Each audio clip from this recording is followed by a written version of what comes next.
এই ভিডিওটি শুধুমাত্র বিনোদনের উদ্দেশ্যে তৈরি। এতে প্রদর্শিত ঘটনা, স্থান অথবা চরিত্র কাল্পনিক। যদি আপনার মন দুর্বল হয় তাহলে এখনই ভিডিওটি ছেড়ে দিন। আত্মার আর্তনাদ, ভয় যেখানে শ্বাস নেয়। আজকের গল্পটা শুরুর আগে আমি আপনাকে একটা সহজ প্রশ্ন করতে চাই। আপনি কি কখনো নিজের বাড়ির বারান্দায় দাঁড়িয়ে হঠাৎ এমন কিছু দেখেছেন যেটা মানুষ, তবু যেন মানুষ নয়, যেটা কোনো আলোতে ধরা পড়ে না, কিন্তু তার অস্তিত্ব অনুভব করা যায়? আজ আমি আপনাদের শোনাতে চলেছি এমনই এক বাস্তব ঘটনা, একটা ছায়া মানুষকে নিয়ে, যে প্রতিদিন ঠিক একই সময় বারান্দায় এসে দাঁড়াত, ঠিক যেন কাউকে দেখে অনুকরণ করছে। প্রথমে ভাবা হয়েছিল চোখের ভুল, তবে ভুলটা টের পাওয়া গেল তখন যখন ছায়াটা শুধু দাঁড়িয়ে থাকত না, বরং আস্তে আস্তে বারান্দার রেলিংয়ের পাশে হেলান দিত। ঠিক যেমন করে এই বাড়ির এক মৃত মানুষ তার মৃত্যুর আগের রাতে দাঁড়িয়েছিল। ছায়াটা এমনভাবে দাঁড়িয়ে থাকত যেন ও জানে এই ভঙ্গিটা কোনোদিন মুছে যাবে না। আর যেই রাতের বেলা কেউ সেই বারান্দায় পা রাখত, তার গায়ে যেন ঠান্ডা একটা ছোঁয়া লাগত, আর মনে হতো পেছনে কেউ নিঃশ্বাস ফেলছে। কিন্তু পেছনে ঘুরে তাকালে কেউ থাকত না, শুধু একটু নিঃশব্দ আর হালকা একটা নড়াচড়া। এই ছায়া মানব কে? কেন সে প্রতিদিন বারান্দায় ফিরে আসে? কেন তার ভঙ্গিমা তার দাঁড়িয়ে থাকা ভীষণ পরিচিত মনে হয়? এবং সবচেয়ে ভয়ঙ্কর প্রশ্ন, যদি কোনোদিন আপনি ঠিক একইভাবে আপনার বারান্দায় দাঁড়িয়ে থাকেন, তবে কি সেই ছায়া মানুষের আত্মা আপনাকেই বেছে নেবে তার পরবর্তী অবয়ব হিসেবে? আপনাদের সবাইকে স্বাগত জানাই আরেকটি নতুন এবং রহস্যময় এপিসোডে। আপনি এখন শুনছেন আত্মার আর্তনাদ, যেখানে সত্যি এবং অদ্ভুত সব ভৌতিক কাহিনীগুলি আমরা আপনাদের সামনে তুলে ধরি একেবারে বাস্তবের মতো। আপনারা যারা ইউটিউব থেকে দেখছেন, দয়া করে আমাদের চ্যানেলটি সাবস্ক্রাইব করুন, পাশে থাকা বেল আইকনটা প্রেস করতে ভুলবেন না, যাতে কোনো নতুন এপিসোড মিস না হয়। আর যারা ফেসবুক থেকে দেখছেন, আপনারা অবশ্যই ফলো করুন আমাদের ফেসবুক পেজ হরর বাংলা, যাতে সবার আগে দেখতে পান নতুন ভিডিও। গড়িয়াহাটের ধারে, যেখানে আশেপাশে প্রায় সব বিল্ডিংই দ্বিতীয় বিশ্বযুদ্ধের সময়ের পুরনো কাঠামো। বাড়িটা ভাড়া নেওয়ার সময় মা কিছুটা দ্বিধায় ছিলেন, কারণ ফ্ল্যাটটা খুব সস্তায় পাওয়া যাচ্ছিল, যেটা কলকাতার মতো শহরে অসম্ভবই বলা চলে। বাবা যদিও বিষয়টা গুরুত্ব দেননি, বলেছিলেন এটা পুরনো বাড়ি, তাই কম দাম, ভূতটুত বলে কিছু নেই। প্রথম কদিন সব স্বাভাবিক ছিল। আমি আর আমার ছোট বোন তৃষা নতুন স্কুলে ভর্তি হই। মা রান্নাঘর গোছাতে ব্যস্ত, আর বাবা অফিসে যান যথারীতি। কিন্তু সপ্তাহখানেকের মধ্যেই কিছু অদ্ভুত জিনিস ঘটতে শুরু করল। সন্ধ্যের পর থেকে বারান্দায় কে যেন দাঁড়িয়ে থাকে এমন একটা অনুভূতি হতো। ছায়ার মতো কিছু একটা, যা স্পষ্ট নয় কিন্তু চোখের কোণে ধরা দেয়। আমরা কেউ পরিষ্কার বলতে পারতাম না এই যে এইটা, কিন্তু ঠিক যেন কোনো কিছু রোজ সন্ধ্যায় বারান্দার এক কোণে পড়ে থাকত। তৃষা একদিন ঘুম থেকে উঠে কান্নাকাটি শুরু করল। বলল সে রাতে ঘুমের মধ্যে বারান্দায় একটা ছায়া বসেছিল, একজন মানুষ, কিন্তু তার মুখ ছিল না, আর তার হাত ছিল অসম্ভব লম্বা। সে হাত নাড়ছিল যেন কাউকে ডাকছে।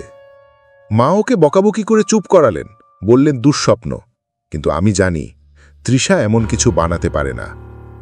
পরদিন সন্ধ্যায় আমি বারান্দায় দাঁড়িয়েছিলাম। আচমকা ঠিক পাশের দেয়ালে একটা ছায়া দেখলাম, একটা মানুষের আকার, একটু কুঁজো, একটু বেঁকে দাঁড়িয়ে। আমি ঘুরে দেখলাম আশেপাশে কেউ নেই। ছায়াটা কেবল তখনও ছিল, এবং কিছুক্ষণ পর ধীরে ধীরে সেই ছায়াটা হাঁটতে শুরু করল। কিন্তু হাঁটা না, যেন নড়ে উঠল একটা হাওয়া ভর্তি কাগজের মতো। আমি ভয় পেয়ে ভেতরে দৌড়ে গেলাম, কিন্তু বাড়ির কেউ বিশ্বাস করতে রাজি নয়। সেদিন রাতের পর থেকে আমার ঘুম আসা একরকম বন্ধ হয়ে গেল। প্রতিদিন সন্ধ্যা নামতেই বারান্দার দিকে আমার দৃষ্টি আটকে থাকত। আমি বুঝতে পারতাম কেউ বা কিছু সেখানে আছে, কিন্তু তা চোখে ধরা পড়ে না ঠিকঠাকভাবে, শুধু অনুভব করা যায়। একটা ভারী অদৃশ্য চাপ, যেন বারান্দা থেকে কেউ তাকিয়ে আছে। এমনকি দরজা বন্ধ করলেও সেই চাপটা কমে না। তৃষার মধ্যে একটা অদ্ভুত পরিবর্তন শুরু হলো।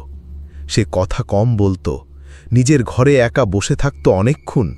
এমনকি মাঝরাতে ওর ঘর থেকে খিলখিল করে হাসির আওয়াজ শুনতাম। এক রাতে আমি তার ঘরে উঁকি দিলাম, দেখলাম সে জানালার পাশে বসে কারো সঙ্গে কথা বলছে, কিন্তু ঘরে আমরা ছাড়া আর কেউ নেই। আমি বললাম, তৃষা, কার সঙ্গে কথা বলছিস? সে ঘুরে তাকালো না, শুধু বলল, ও আমার বন্ধু, বারান্দা থেকে এসেছে, তুমি ওকে দেখতে পারো না। আমার গা কাঁপতে লাগল। আমি মা বাবাকে জানালাম, কিন্তু তারা রেগে গিয়ে বলল, তুমি বেশি ভূতের গল্প দেখছ, তৃষা তো ঠিকই আছে। কিন্তু ঠিক ছিল না। কিছুদিনের মধ্যেই বাড়িতে আরও অদ্ভুত ঘটনা ঘটতে লাগল। রাতে রান্নাঘরে চামচ প্লেট নিজে নিজে শব্দ করে ওঠে। বারান্দার দরজা সকালবেলা খোলা পাওয়া যায়, যদিও আমরা বন্ধ করে রাখি।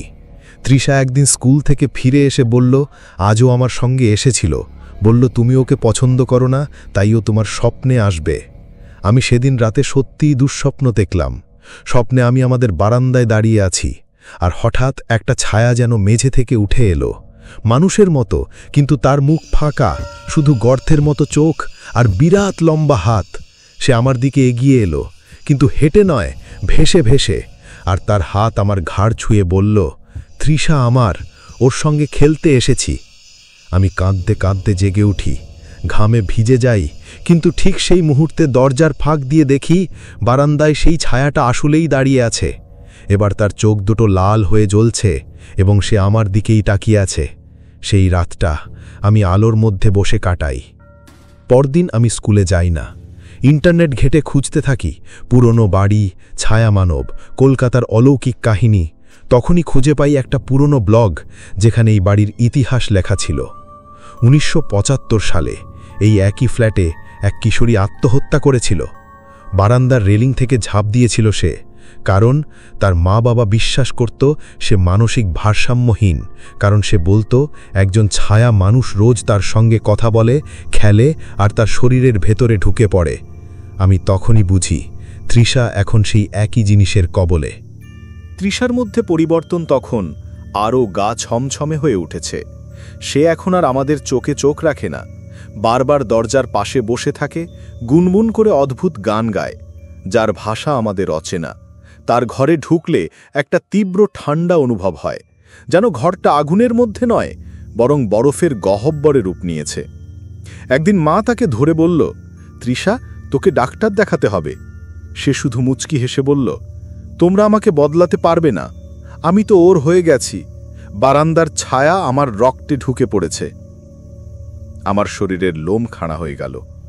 সেই রাতেই ঘটল সবচেয়ে ভয়ঙ্কর ঘটনা। রাত তখন 3টে। ঘুম ভেঙে গেল হঠাৎ শব্দে। মনে হলো বারান্দা থেকে কাঁচ ভাঙার আওয়াজ এলো। দৌড়ে গিয়ে দেখি বারান্দার দরজা খোলা, আর মেঝেতে ভাঙা কাঁচ, বাতিল বই আর তৃষার ডায়েরি ছড়িয়ে ছিটিয়ে আছে। ডায়েরিটা খুলে দেখি পাতায় পাতায় আঁকা ছায়া মানবের ছবি। একটাই চেহারা, একই চোখ, একই ভঙ্গি, বারবার আবারও। আর শেষে বড় অক্ষরে লেখা, আমি এখন ওর, আমি এখন আলোতে ভয় পাই, আমাকে অন্ধকারে ডেকে নাও। পরদিন সকালে মা দেখল তৃষার গায়ে নীল দাগ, হাতে আঁচড়ের দাগ, যেন কেউ ঘুমের মধ্যে তাকে চেপে ধরেছিল। মা ভাবল তৃষা নিজেই এসব করেছে, কিন্তু আমি জানতাম এটা সে, ছায়া মানুষ, বারান্দার বাসিন্দা। আমি পাগলের মতো একজন তান্ত্রিক খুঁজতে লাগলাম। বহু খোঁজাখুঁজির পর বউবাজারের এক পুরনো দোকানে একজন বৃদ্ধ লোককে পেলাম, নাম গিরিশবাবু। তিনি শুধু আমার কাহিনী শুনেই থমকে গেলেন। চোখ বন্ধ করে বললেন, এটা শুধু কোনো আত্মা নয়, এটা এক ধরনের ছায়া অস্তিত্ব, ছায়া সংবাহক। এরা একবার কাউকে পছন্দ করলে তার দেহের ছায়ায় বসবাস শুরু করে, আর ছায়া ছাড়া তো কেউ থাকতে পারে না। আমি বললাম, তাহলে কিভাবে ওকে সরানো যাবে? তিনি বললেন, তোমাদের বারান্দার ছায়াটা একটা গেটওয়ে। তৃষার ছায়া এখন ওর অধীন। আমাদের ওই ছায়া থেকে তাকে আলাদা করতে হবে, একটা পুরনো রীতিমতো শুদ্ধিকরণ করতে হবে। কিন্তু মনে রেখো, ছায়ার ওপর হাত দিলে তুমিও তার লক্ষ্য হতে পারো। আমি আর ভাবলাম না। পরদিন রাত 12টায় আমরা 3 জন, আমি, গিরিশবাবু আর তার সহকারী তুষার, তৃষার ঘরে ঢুকলাম। ঘরে চারদিক থেকে আয়না রেখে দিলাম। কেন্দ্রবিন্দুতে তৃষা বসেছিল। আমরা চারদিকে নুন, কাঁচা হলুদ, রক্তচন্দনের রেখা দিয়ে ঘরটিকে বৃত্তের মতো ঘিরলাম। গিরিশবাবু মন্ত্রপাঠ শুরু করলেন। হঠাৎ বাতি নিভে গেল। ঘরের ভেতর এক অদ্ভুত গন্ধ, কাঁচা মাংস, পচা গন্ধ। আয়নার মধ্য দিয়ে আমরা দেখলাম বারান্দা থেকে ছায়ামূর্তি ভেসে আসছে, চোখে লাল আগুন। তার 2 হাত তৃষার মাথার ওপর উঠেছে, যেন কিছু টানছে। আয়নাগুলোর সব কটায় তার প্রতিচ্ছবি, কিন্তু তৃষার সামনে কিছুই দেখা যাচ্ছে না। গিরিশবাবু বললেন, ওর নাম ধরো, নাম ধরে বলো এই ঘর তোমার নয়। আমি চিৎকার করে বললাম, তৃষা আমার বোন, ওর মধ্যে থাকবার অধিকার তোমার নেই, বেরিয়ে যাও। ঘরটা কেঁপে উঠল, মেঝেতে ফাটল ধরল। আয়নার একটাই ছায়া মানুষের মুখটা এত কাছে চলে এলো যে মনে হলো সে আমার দিকে তাকিয়ে হাসছে, আর সেই হাসি ছিল ভয়ঙ্কর, শীতল, মৃত্যু ঘন। গিরিশবাবু একবারেই ধূপের কুণ্ডু ছুড়ে দিল আয়নার দিকে। বিশাল এক বিস্ফোরণ, আর তারপর নীরবতা। তৃষা মাটিতে পড়ে গেল, নিস্তেজ, কিন্তু শ্বাস নিচ্ছে। আর বারান্দা, সেখানে তখন আর কোনো ছায়া নেই, কিন্তু রেলিংয়ের ঠিক পাশে পায়ের ছাপ ছিল, যেন কেউ সেখানে অনেকক্ষণ দাঁড়িয়েছিল, তারপর অদৃশ্য হয়ে গেছে। তৃষা তখন গভীর ঘুমে অচেতন। গিরিশবাবু বললেন, ও এখন ঝিম ঘুমে আছে। ছায়ার দখল ছিঁড়ে নেওয়া গেছে, কিন্তু পুরোপুরি মুক্তি পায়নি। ছায়া মানুষ সাধারণ আত্মা নয়, ওরা অস্তিত্বের ভিন্ন স্তর থেকে আসে। ওরা জায়গার সঙ্গে জুড়ে থাকে, মানুষকে শুধু মাধ্যম হিসেবে ব্যবহার করে। তৃষা এখন অস্থায়ীভাবে রক্ষা পেয়েছে, তবে বারান্দা ও এখনও ওর ঠিকানা। সেই রাত আমরা কেউ ঘুমাতে পারলাম না। ঘরের প্রতিটি আয়নায় আগের ছায়ার রেখা রয়ে গেছে, কুয়াশার মতো লেপ্টে থাকা ছায়ামূর্তি। সেই ঘর থেকে আয়নাগুলো সরালেও কিছু যায় আসেনি। সবকিছুর মাঝেই কেমন একটা শীতলতা ঢুকে পড়েছিল। তৃষার গলা ফাটছিল, মাঝে মাঝে ঘুমের ঘরে কেঁদে উঠছিল। মা কাঁদতে কাঁদতে জপছিলেন, কি সর্বনাশটা হলো আমাদের। পরদিন সকালে যখন আলো উঠল, বারান্দার দিকে তাকিয়ে দেখি সেই পুরনো টিনের বালতিটা পড়ে আছে আগের জায়গায়। পাশেই একজোড়া ছোট পায়ের ছাপ, ঠিক যেন একটা শিশুর পা, কিন্তু ছাপগুলো ছিল উল্টো, পায়ের আঙ্গুল যেন পেছনের দিকে বাঁকানো। আমি বোঝার চেষ্টা করলাম, কি ছিল সেটা? ছোট বয়সে মারা যাওয়া কারোর আত্মা, নাকি অন্য কিছু? গিরিশবাবুকে ফোন করলাম। তিনি বললেন, তুমি যেটাকে শিশু ভেবেছ সেটা আসলে আত্মা নয়, ও হলো অপ্রভা, ছায়ার জন্ম। ছায়া মানুষের একটি প্রতিলিপি। ছায়া মানুষ নিজেকে রক্ষা করার জন্য এই অপ্রভাগুলো পাঠায়, যেন কেউ তাকে ছুঁতে না পারে। ওরা নিজেরাই ভয়ঙ্কর নয়, কিন্তু ওদের উপস্থিতি মানে ছায়া এখনো রয়ে গেছে, মানে সে এখনো তৃষাকে ছাড়েনি। আমার বুকটা ধক করে উঠল। তৃষা যখন একটু সুস্থ হলো, তখন সে শুধু একটাই কথা বলল, আমাকে এখান থেকে নিয়ে চলো, ও আবার আসবে। আমি তাকে জিজ্ঞেস করলাম, তৃষা, তুমি কি দেখেছিলে? সে ধীরে ধীরে বলল, আমি এক ঝাঁক ছায়ার মধ্যে ছিলাম। তারা কথা বলতো না, কেবল তাকিয়ে থাকত। একজন আমার খুব কাছে এসে বলেছিল, তুই আমাদের দরজা খুলে দিয়েছিস, এখন তোকে যেতে হবে আমাদের জায়গায়। আমি দৌড়াতে চাইতাম, কিন্তু পা চলত না। আমি শুধু তাকিয়ে থাকতে পারতাম। আর এক সময় দেখলাম আমার ছায়াটা উঠে দাঁড়িয়েছে। ওটা আমি ছিলাম, কিন্তু ওর চোখ ছিল না, শুধু খালি দৃষ্টিহীন গহ্বর। আর সেই গহ্বর থেকে কুয়াশা বেরোচ্ছিল। আমার গলা শুকিয়ে এলো। সেই ছায়া কি আবার ফিরে আসবে? রাত বাড়তে লাগল। তৃষা তার ঘরে না থেকে মায়ের ঘরে থাকত এখন। বারান্দার দরজা বন্ধ, জানালার কাছে কালো কাপড় টাঙানো, যেন বাইরের আলো না ঢোকে। কিন্তু আলো দিয়েও আমরা ওকে থামাতে পারিনি।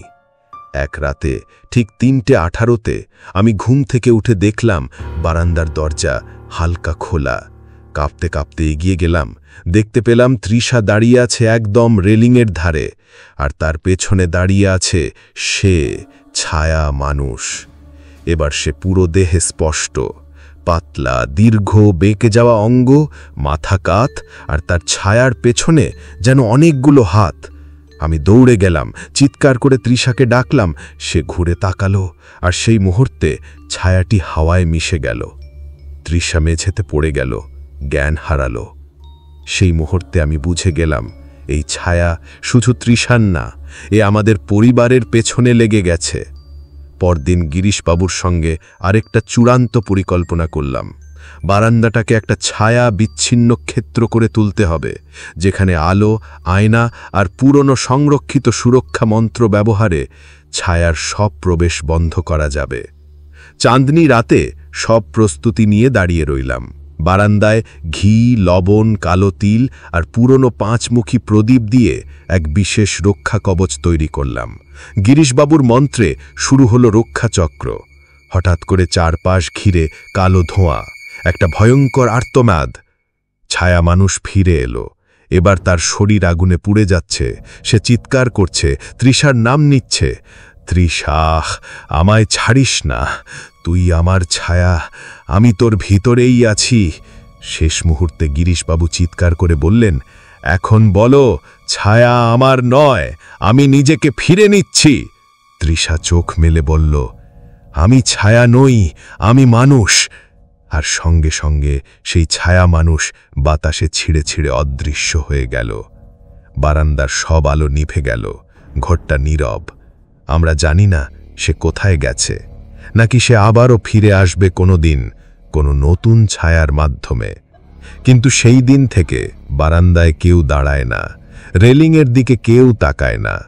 তৃষা এখন ভালো আছে, কিন্তু মাঝে মাঝে আয়নায় তাকিয়ে সে থমকে যায়, কারণ সে জানে তার ছায়া এখনো পুরোপুরি মুক্ত নয়। তো এইভাবেই শেষ হলো আজকের গল্প। কিন্তু সত্যিই কি সব শেষ হলো, নাকি কোনো কিছু এখনো অপেক্ষা করছে অন্ধকারের আড়ালে আপনার আশেপাশে কোথাও? আপনি কি নিশ্চিত এখনো একা আছেন? হয়তো না। আবার দেখা হবে এক নতুন রাতের গল্পে, আরও এক আত্মার আর্তনাদে। আজকের ভিডিওটা কেমন লাগলো কমেন্ট বক্সে অবশ্যই জানাবে। আর তোমার সাথেও যদি এরকম কোনো ভয়ঙ্কর ঘটনা ঘটে থাকে সেটা লিখে পাঠাও, আমি সেটা নিয়েই পরের ভিডিও বানাবো। মনে রেখো, কালকের এপিসোডে আরও ভয় অপেক্ষা করছে, তাই মিস করো না। প্রতিদিন রাত 8টা আর রবিবার দুপুর 12টায় আমাদের নতুন নতুন গল্প শোনার জন্য চ্যানেলটা সাবস্ক্রাইব করে রেখো।